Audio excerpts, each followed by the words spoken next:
Hey, it's me, Ashton, and welcome back to my channel, or hello if you're new here. So I'm trying out new content, or I suppose I always make content like this, at least on other apps like Instagram and TikTok, or at least I have been. And then on this channel, I've been mainly doing like weekly vlogs about my weight loss and like random like come with me's and get ready with me and like outfits and things like that. But I also want to do videos that are informative or give advice or can be helpful in certain areas. And some of these videos I might be doing are about China, because I was in China from August to July. In 3 months, that's a long time, and I have a lot of content, videos that I was filming and I wanted to share. So this video, sorry if I look off over here, I did write a script. I usually never write scripts for things, I just go off from vibes in my heart and things, but I'm gonna have a script so I don't forget anything, because I'm gonna talk about like 9 things I wish I knew before going to China. Because so I went with my university. It was called the RLP, which is the Reciprocal Learning Program, which I signed up for in Teachers College, because it did mention that you're going to learn about different languages and cultures, and mainly China. And then it also was saying you have the opportunity to go to China, and I was like, I would absolutely love that. I'm like, I really want to travel. I want to go to China. And this was actually a class that my boyfriend and I got closer in, because we had known each other for a year prior through mutual friends and things, and we never had classes together. So, you know, just a lot of things. And he's also Chinese, so like he took this class because he was like, I'm Chinese, I already know everything, which is true. We were learning Chinese, but like obviously he didn't really need to do like the weekly like learn your vocab, and we're doing this and that kind of thing. There was a lot of work involved. We went through this grant like company, or like I'm not too sure what to call, like they labeled them as, but they were called MyTech's Global Link, which they do a research grant if you are doing like research for papers and such. So we were going for professional development as well as a research paper. Me, my boyfriend, and 2 of our friends decided to make a group. So our proposal was all 4 of us, and we each just had like a subtopic, so we each had to write our own paper.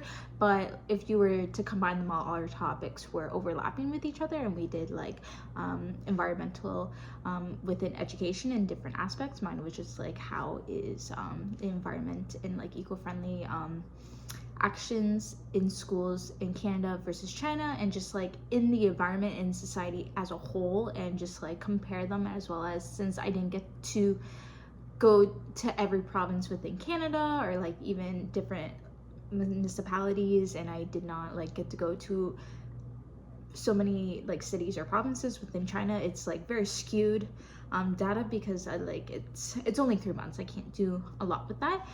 So this is just me breaking down why I went to China for 3 months. It was a lovely experience, and I was gonna say, since I went with my university, we had a chaperone. Like the professors of this course, they are from China, so like, and they've gone every year since 2015, so they know what should be brought and what shouldn't be brought. They had this whole master list. However, I just feel like there's a lot of things in terms of packing. I'm gonna do a master list checklist next, because there's a lot of things that I was like, I should have brought more of this, or like I wish I didn't bring that because I could have got this here in China, or I didn't use this at all. So this one is basically just like, hey, I'm just sharing some tips to make things smoother. So some of these things, maybe you're like, oh, it should be obvious, but maybe it won't be. For example, like I wouldn't have done this if I wasn't told multiple times. Just bring copies of your documents.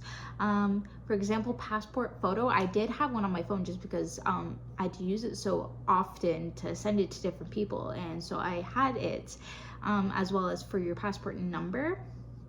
I would just have screenshot your passport, take a picture of your passport, because in China, you will typically sign up for things with your passport because you are a foreigner, you don't have an ID card or any other ones, so they will make you sign up with your passport and you need to know your number. I know my number off by heart now for my passport because I put it in so many times, but also it's usually your ticket. So when you are out and about and you're doing like, let's say you're in Beijing and you want to go to the Forbidden Palace and you bought a ticket online, which you can do, you need your passport as your ticket. That's your ticket. They will scan your passport. I forget where we went, but I did forget my passport one time when we were in Beijing, just because I switched bags and I forgot to put my passport back in. But because I had a picture of my passport on my phone, they accepted that, because they really just need to like look at the number and like match the pictures and stuff. So that's why I highly recommend at least having a screenshot of your passport, as well as other travel documents. Like I also had like my travel insurance printed out. I had like my letter from Southwest University, because we're also staying there, to show proof of why I was also coming to China, and as well as like my acceptance for the Mind Tax program to also state that I was going to China. It's just information to have. Also, when you're coming into the country, they can look at these things, but you know, it's just better to have, especially like insurance, and as well as if you have any like medication or things like that that you feel like in medical forms that someone should be able to access if anything happens to you. Definitely have them in a secure place, but make sure that someone knows where they are. So that's one thing that I definitely recommend. Number 2 is money and apps. So for example, I didn't bring any like actual cash with me, any RMB or yuan, whichever one you would like to call it. China does use money. I know a lot of people on the internet are saying no one uses like cash anymore. That's not true. Many people use cash in China. It's just what will happen is some stores might not, like if you have a really big bill, they might not be able to break it appropriately. That's the only issue. If you have smaller bills, not a problem, change whatever. So if you want to bring some cash, I do recommend it. Also get Alipay. Alipay is going to be your best friend. You can set it up in your home country first. Very easy, very simple. You just have to like activate it, and basically most of these apps, because they're Chinese apps, you have to like upload your passport on there. That's also why I had a picture of my passport. Upload your passport just so they can verify you, and I think that's really it. Just your passport. Some of them might say driver's license, just whatever they ask for, usually passport.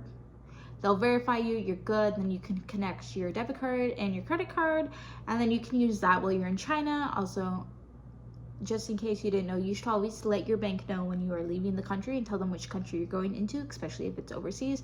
Like I'm in Canada, if I go to the States, I don't tell.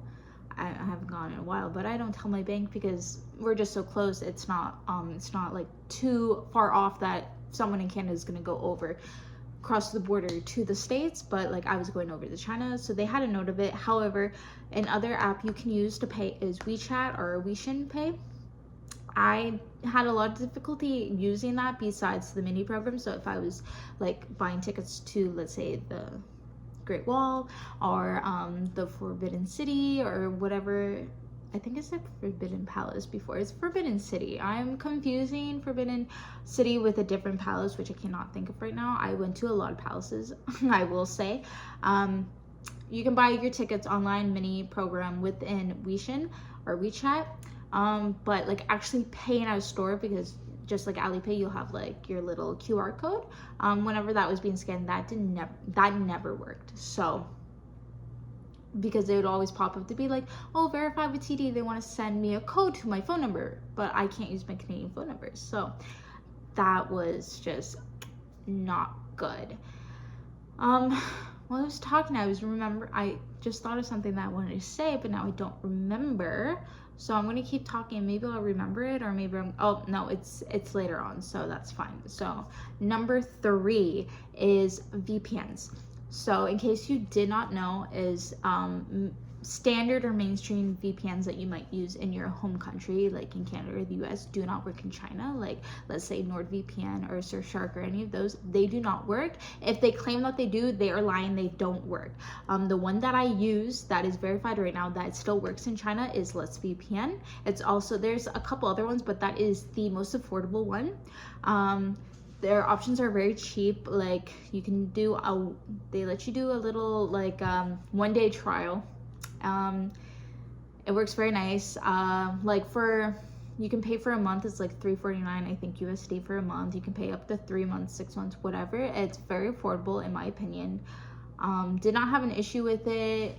As well as you can connect 2 devices to it. So you can use your laptop and your phone. Just make sure you connect and set it all up before you were in China, or else you might have a difficult time setting it up. They do have customer service. I was looking into it, that you can call them and they'll try to help you, but I would get it before you leave.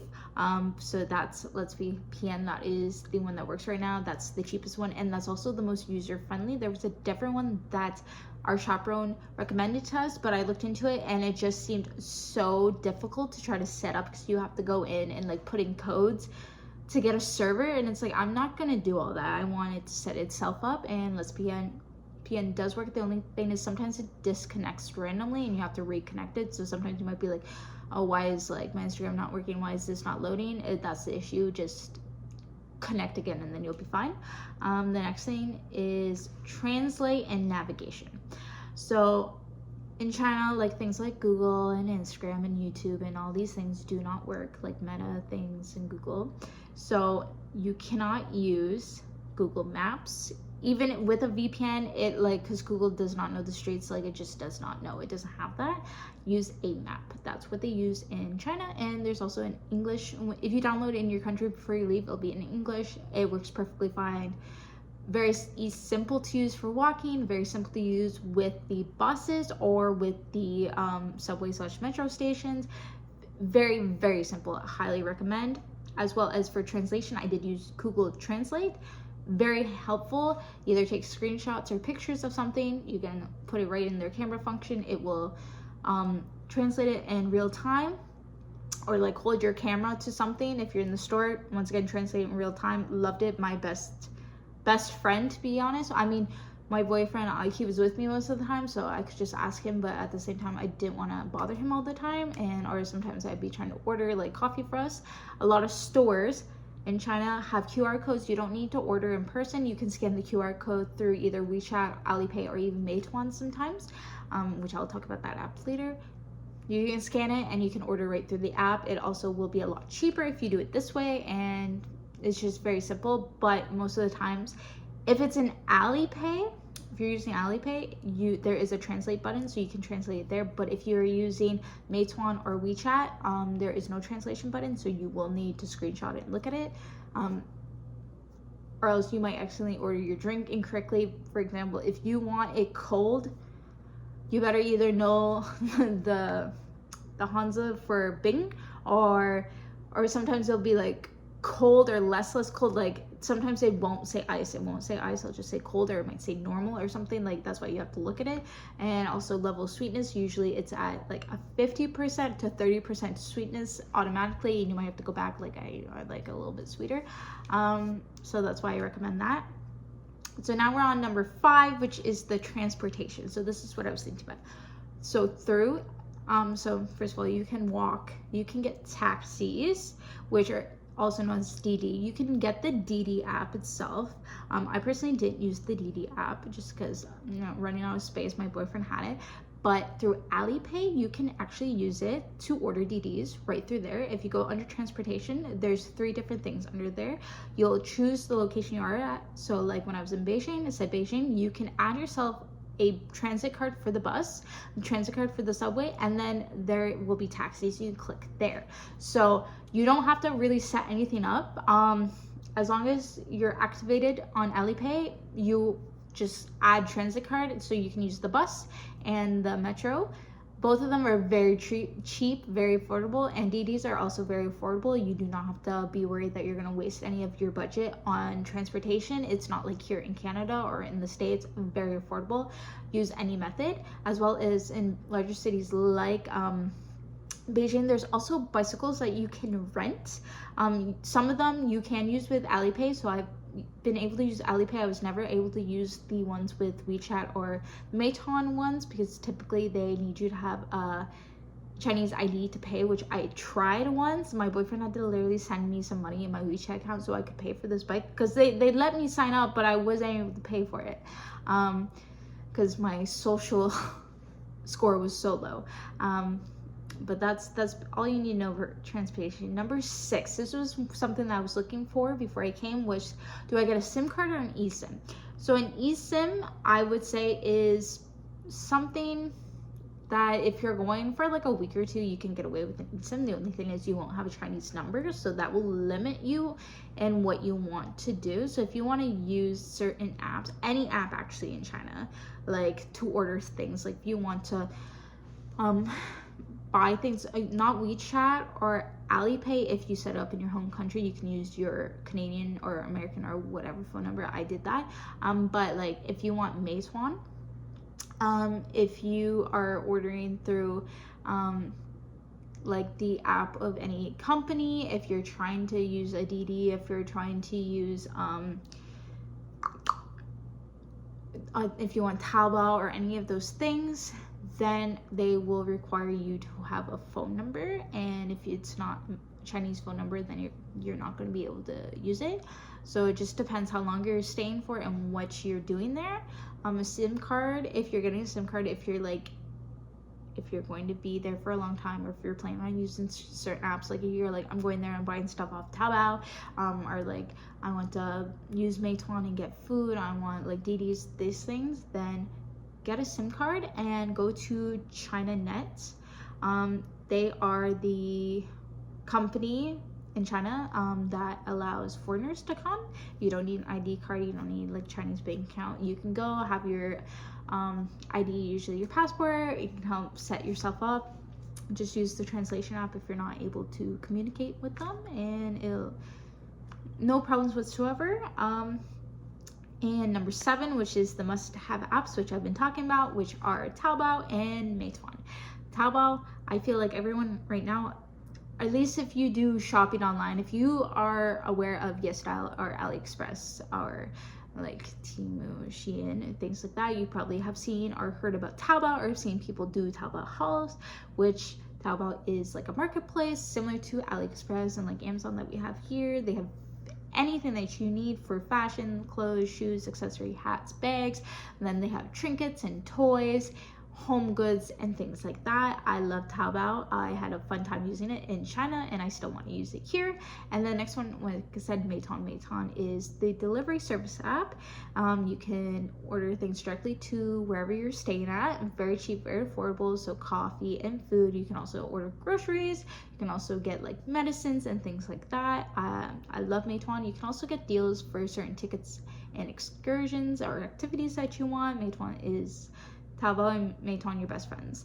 And then number 8 is packing extras. So these are like just extra things that I went either have this or buy it there kind of thing. It depends. So number 1 is a power adapter. So China has different power to like here in the West and Canada and America. Like they have 220 volts, and I think like here we have 400 and something, so there's a big difference there. So you need a power adapter in order to make sure that some of your items do not are overpowered, because they will stop working. However, I found that the one that I got off Amazon, you can't get it anymore. That one was really loud when plugged in. As well as my MacBook charger did not work when it was charged in there. Neither did my boyfriend's. Ours had to be plugged in directly into the sockets. At least it's like a weird 3-prong thing. I'll find a picture of it and put it and show it. So if you have like 2-pronged item, it should go in. So my boyfriend's straightener did not work in the adapter because it was too big. The prongs were too big for some reason, so that had to be plugged into the wall. And then our laptop chargers were plugged in, and they were completely fine. I did not have any like power problems with my MacBook. After that, it's all good. But things I plugged in were like my phone charger. Also, I had the one that I could just like, I didn't need to plug in the block. I could just plug in. So that's mainly what I used mine for, to charge my phone and my power bank, which is another one. Power bank, China now has the rule of the 3C. If you don't have it, you can't bring it. I don't think you can even bring check luggage. I was able to bring mine back. if you don't have that, don't buy one here. Just go to China and buy one. You can easily go to Minnesota and buy one. My boyfriend was able to get one. It has like the little phone chargers in there, so it has like the lightning, USB-C, and then they had one for Android. So you can get one with 2, 3, or you can just get the standard block and buy your own, but I recommend the ones that have the fancy stuff attached to it. For shoes, depending how long you're going for and what you're doing, I just recommend bringing like a pair of running shoes if you're planning on doing a lot of walking. China does of course have running shoes. It just depending on the size of feet that you are. If you're a bigger size, I find for myself I'm about an 8.5, and sometimes most stores the largest they carry is a 40. They might have 41, 42, but that is rare. But 40 sometimes is too small, just a bit smidge too small, so sometimes I need a 41. So if you have a good pair of running shoes, at least bring those with you. Another thing is a fan, a portable fan, especially if you're going in China. If you have a portable fan, bring it with you. If you don't, just buy one in China. They're everywhere. You will not have an issue with it. Get a rechargeable one. Lifesaver when you're out a lot. Feminine products, I will say pads. China has a bunch of pads that you can choose from. You don't have to worry about that. If you are a tampon girly, bring your own tampons if that's all you want to use, because I did not see any at the locations I was in China. I'm not going to say that they don't exist. I just did not see them. Headphones, I brought my Beats Solo 3, and I also brought my AirPods. I use them both frequently, just doing work on the plane, on the train. Just like if you like to listen to music, or like if you might get distracted easily, just bring some headphones. Also student card. A lot of places, if you're 25 and under, you get a student discount for like tickets, like for the Great Wall of Forbidden Palace and things like that. We were told they would check your ID, at least in Beijing they never did, so like use that to your own discretion if you're 25 or older, but they never checked. And then final travel tip is be flexible and don't stress if things don't go perfectly, because you're in a different country. I will say China, it was a lovely country. I want to go back. I love it so much. There were definitely things I was surprised about. I think I'll also do like a culture shock video to go into it. There was just crazy things, but overall I had a great time. Just like some days, you know, things go perfectly planned, and other days you have to stop what you're doing, plan something else. It's just how it is. So those are the 9 things I wish I knew before I went to China. So if you're planning on going or planning a trip in general, I hope that this helps and avoid some of the struggles that I had. I've also made a full travel checklist video, or I'm about to, like I really do want to make one, and more details about it, so I hope you'll check that out when it's out. And just don't forget to subscribe and like and share this with someone traveling soon. As you can see, I did write a script because I didn't want to forget anything, and it feels unnatural, like me reading a script like that. But yeah, I really hope this was helpful to anyone who is traveling to China or maybe Asia, or like just to another country in general, because this was the first time that I was traveling out of North America. I've really only been to a couple places in Canada and a couple places in the States, so this was my first time on an airplane. This was my first time overseas in a country where English was not the first language, and I had a blast. If you have the opportunity to go to another country, I highly recommend it. And once again, thank you so much for watching. I'll see you in the next one. Bye bye.